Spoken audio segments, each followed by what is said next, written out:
Students, तो इस video में हम करने वाले हैं एक्सरसाइज 1D। आई होप आपने चैनल को सब्सक्राइब किया होगा एंड वीडियो को लाइक किया होगा। ठीक है, सो चलो करते हैं। क्वेश्चन नंबर 1 है, यहाँ पे हमें इसको इवेल्युएट करना है। तो हमेशा ध्यान दो, जब भी आप किसी इंटीजर को डिवाइड कर रहे हो, सो अगर वो नेगेटिव में है तो आपका आंसर नेगेटिव में ही आएगा, क्योंकि सिर्फ एक ही इंटीजर यहाँ पे नेगेटिव है। अगर दोनों ही नेगेटिव नेगेटिव है तो पॉजिटिव आएगा। ठीक है, सो यहाँ पे सिंपली अगर आपने -64 को 8 से डिवाइड किया तो आंसर आपको -8 में मिलेगा। क्यों? क्योंकि आपने -64 को 8 से डिवाइड किया तो आंसर ऑब्वियस सी बात है -8 ही आने वाला है। ठीक है, यहाँ पे इसी तरीके से 81 को डिवाइड किया है -3 से, तो अगेन आपका जो आंसर है वो क्या आएगा, -27 आएगा। ठीक है, नाउ 14 को डिवाइड करना है इस ब्रैकेट में जो गिवन है इंटीजर।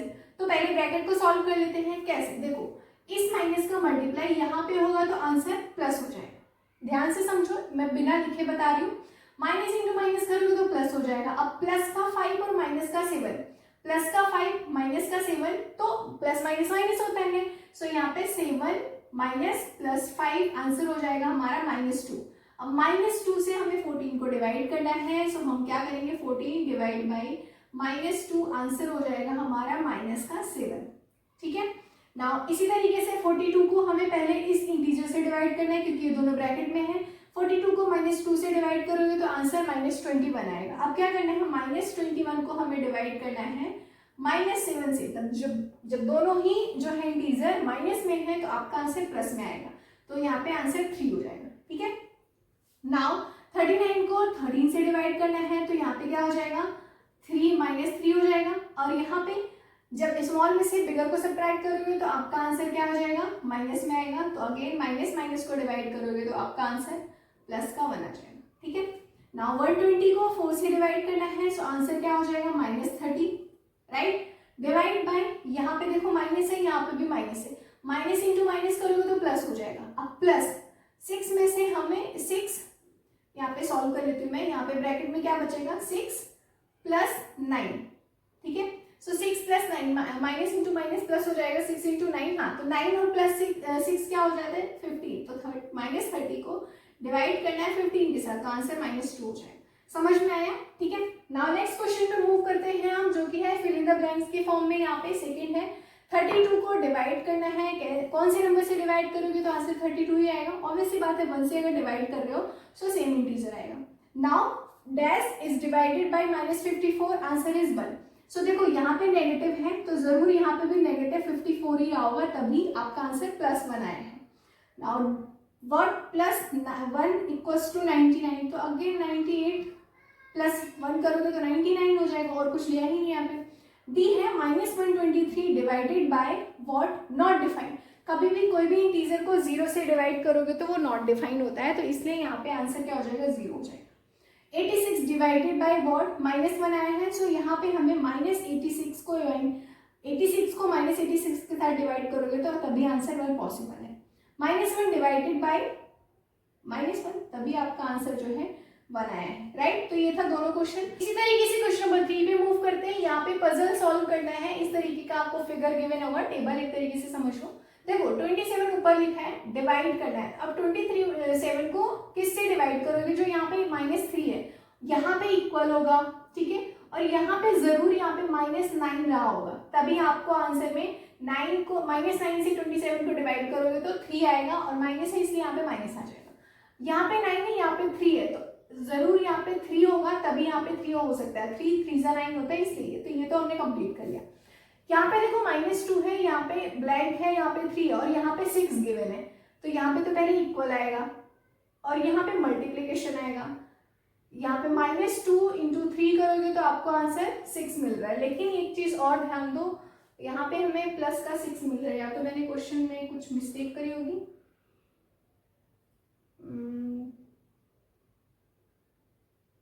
हाँ ठीक है, यहाँ पे -6 गिवन है, सॉरी मैंने गलती लिख दिया है। यहाँ पे देखो -2 प्लस व्हाट इक्वल्स टू -2, तो 0 प्लस करने पे ही कोई फर्क नहीं पड़ेगा आंसर पे। 0 डिवाइडेड बाय व्हाट, कि आपको आंसर यहाँ पे 0 मिले। और एक चीज और, यहाँ पे ऐसा नंबर लिखोगे तो 0 मिलना भी चाहिए और यहाँ पे -5 आना चाहिए। तो देखने से ही लग रहा है, अगर मैंने यहाँ पे -5 लिखा ठीक है। -5 को अगर -1 से डिवाइड करोगे तब तो प्लस आ जाएगा, लेकिन इसलिए हम यहाँ पे सिर्फ 5 लिखेंगे।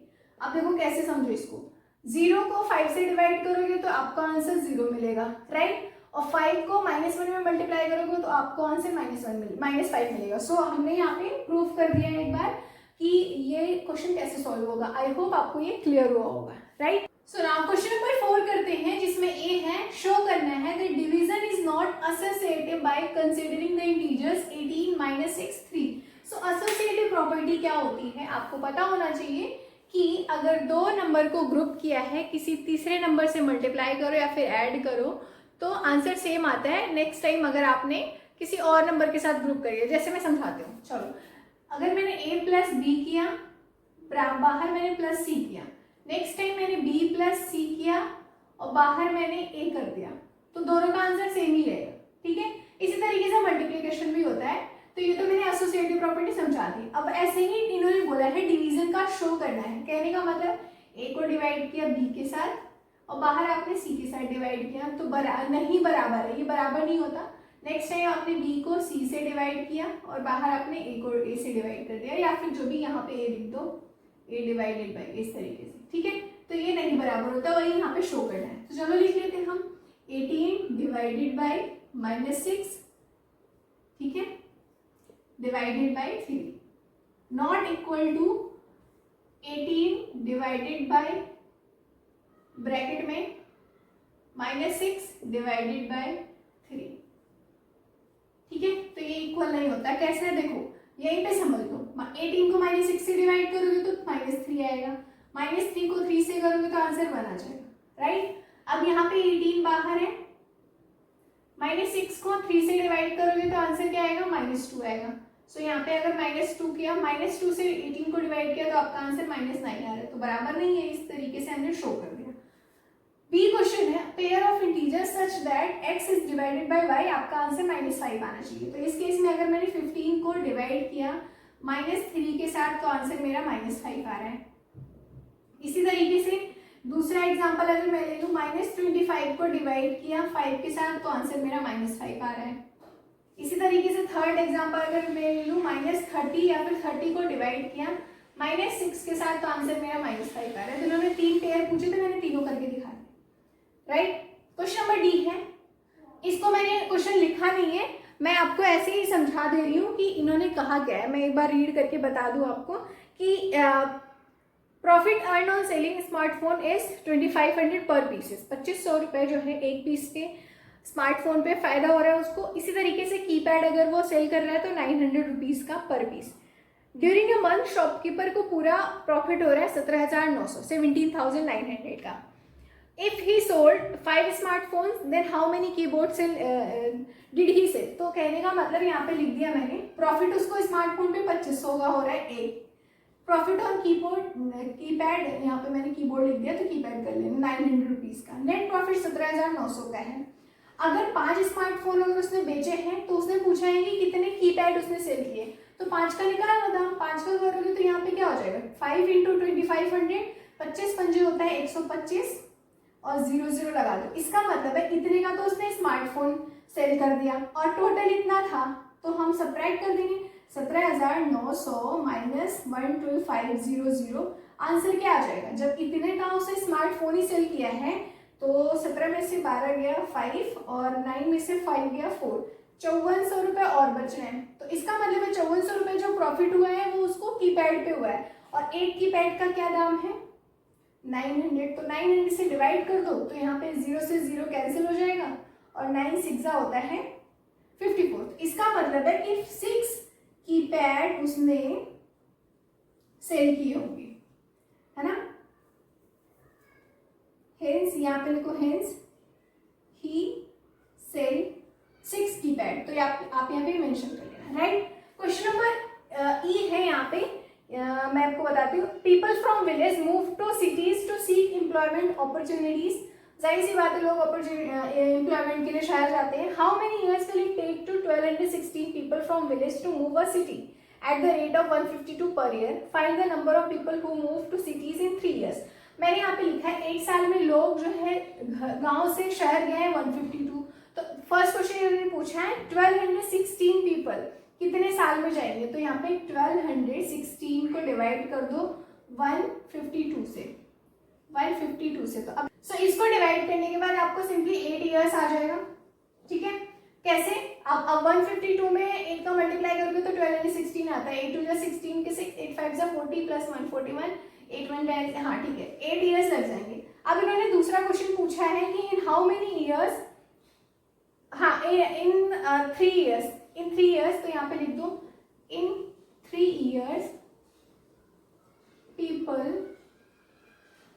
Move village to cities, V for village to cities, यहाँ पे लिखो 152 मल्टीप्लाई बाई 3 2 जा 6 15 3 जा 45, तो 456 पीपल जो है वो मूव करेंगे कहाँ से कहाँ तक, मतलब कि गांव से शहर जाएंगे, तो यहाँ पे लिख दो पीपल। सो आई होप आपको ये एक्सरसाइज क्लियर हुआ होगा। मैंने जानबूझ के इसको एक वीडियो में ही समाप्त करना का सोचा, क्योंकि मतलब कि एक बार भी क्लियर हो जाए, तो इस वीडियो को प्लीज़ लाइक करना, शेयर करना, सो दैट कि मैं इस बुक को ख़त्म कर पाऊँ जल्दी से जल्दी और आपको इसका सोल्यूशन मिल पाए। मिलते हैं नेक्स्ट वीडियो में, जहाँ पे मैं नेक्स्ट चैप्टर करवाने वाली हूँ। ठीक है, बाय बाय।